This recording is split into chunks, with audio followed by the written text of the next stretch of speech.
ಮತ್ತು ಕುಮಾರಸ್ವಾಮಿ ಅವರಿಗೆ, H D Revanna ಅವರಿಗೆ, ಕುಮಾರಸ್ವಾಮಿ ಅವರಿಗೆ ನಮ್ಮ ಜಿಲ್ಲೆಗೆ ಬೆಂಗಳೂರು ಅಂತಕ್ಕಂಥ ಹೆಸರನ್ನ ತೆಗೆದುಹಾಕಬೇಡಿ, ಬೆಂಗಳೂರು ದಕ್ಷಿಣ ಜಿಲ್ಲೆ ಮಾಡಿ ಅಂತೇಳಿ ನಾನು ಅವತ್ತೇ ಮನವಿಯನ್ನು ಕೊಟ್ಟಿದ್ದೆ. ಆದರೆ ಅವರು ನಮ್ಮ ಮಾತಿಗೆ ಗೌರವ ಕೊಡಲಿಲ್ಲ. ರಾಮನಗರ ಅಂತ ಘೋಷಣೆ ಮಾಡಿದರು.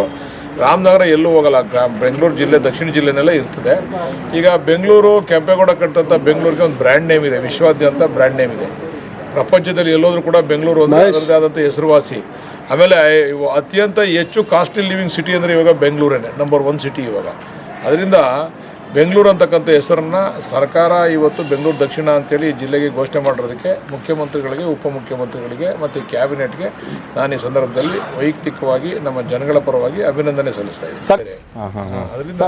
ಅದರಿಂದ ಭಾಳಷ್ಟು ಅನುಕೂಲ ಆಗ್ತದೆ. ಮತ್ತು ಬೇರೆ ಬೇರೆ ಈ ಕಾರ್ಖಾನೆಗಳು ಬರ್ತಕ್ಕಂಥವ್ರು, ಬೇರೆ ಬೇರೆ ಇನ್ವೆಸ್ಟ್ಮೆಂಟ್ ಮಾಡ್ತಕ್ಕಂಥವ್ರು ಎಲ್ಲರೂ ಕೂಡ ಬೆಂಗಳೂರು ಬ್ರ್ಯಾಂಡ್ ನೇಮ್ನಲ್ಲಿ ಬಂದು ಇನ್ವೆಸ್ಟ್ ಮಾಡ್ತಾರೆ. ನೋಡಿ, ಈ ಬೆಂಗಳೂರು ಗ್ರಾಮಾಂತರದವ್ರು ಭಾಳ ಬುದ್ಧಿವಂತರು.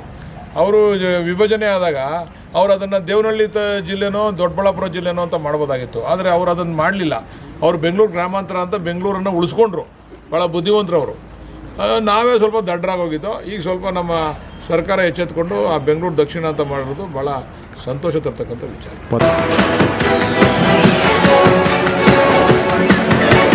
ಸುದ್ದಿಗೋಷ್ಠಿ ವಿಚಾರವೇನೆಂದರೆ, ಕರ್ನಾಟಕ ರಾಜ್ಯದಲ್ಲಿ 2ನೇ ಹಂತದ ವಿಮಾನ ನಿಲ್ದಾಣವನ್ನು ಮಾಡಬೇಕು ಎಂದು ರಾಜ್ಯ ಸರ್ಕಾರ ಮತ್ತು ಕೇಂದ್ರ ಸರ್ಕಾರ ಮುಂದಾಗಿದೆ.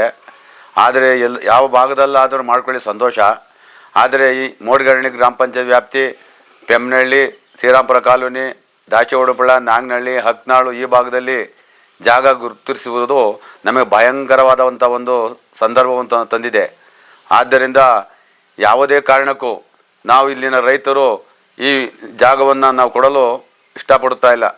ಇಲ್ಲಿ ಹೆಚ್ಚಿನ ರೀತಿ ಅಡಿಕೆ, ತೆಂಗು, ಬಾಳೆ ಮತ್ತು ಹಲವಾರು ಬೆಳೆಗಳು ಬೆಳೆಯುವ ಫಲವತ್ತಾದ ಭೂಮಿಯಾಗಿದೆ. ಅದು ಅಲ್ಲದೆ ಈ ಭಾಗದಲ್ಲಿ ಬಿದ್ದಂಥ ಮಳೆ ಕುಮದ್ವತಿ ನದಿ ಅಂದರೆ ತಿಪ್ಪನಹಳ್ಳಿ ಡ್ಯಾಮ್ ಅಣೆಕಟ್ಟಿಗೆ ಸೇರ್ತದೆ. ಆ ತಿಪ್ಪನಹಳ್ಳಿ ಡ್ಯಾಮ್ ನೀರು ಬೆಂಗಳೂರು ಜನರ ಕುಡಿಯಕ್ಕೆ ಯೋಗ್ಯವಾದ ನೀರಾಗಿರುವುದರಿಂದ ಈ ಭಾಗದಲ್ಲಿ ಯಾವುದೇ ಕಾರ್ಖಾನೆಗಳಾಗಲಿ ಮತ್ತು ವಿಮಾನ ನಿಲ್ದಾಣವಾಗಲಿ ಆದರೆ ಜನರಿಗೆ ಭಾಳ ತೊಂದರೆ ಉಂಟಾಗ್ತದೆ. ಆದ್ದರಿಂದ ಯಾವುದೇ ಕಾರಣಕ್ಕೂ ಈ ಭಾಗದಲ್ಲಿ 2ನೇ ನಿಮ್ಮ ನಿಲ್ದಾಣ ಬೇಡವೆಂದು ಎಲ್ಲರೂ ಒಕ್ಕೊಲಿನಿಂದ ನಾವು ಕೇಳ್ಕೊತಾ ಇದ್ದೀವಿ. ತಮ್ಮ ಹೆಸರು? ಚಿಕ್ಕರಾಜು ಅಂತ, ಮೋಡ್ಗರಣಿ ಗ್ರಾಮ ಪಂಚಾಯತಿ ರೈತ ಮುಖಂಡ.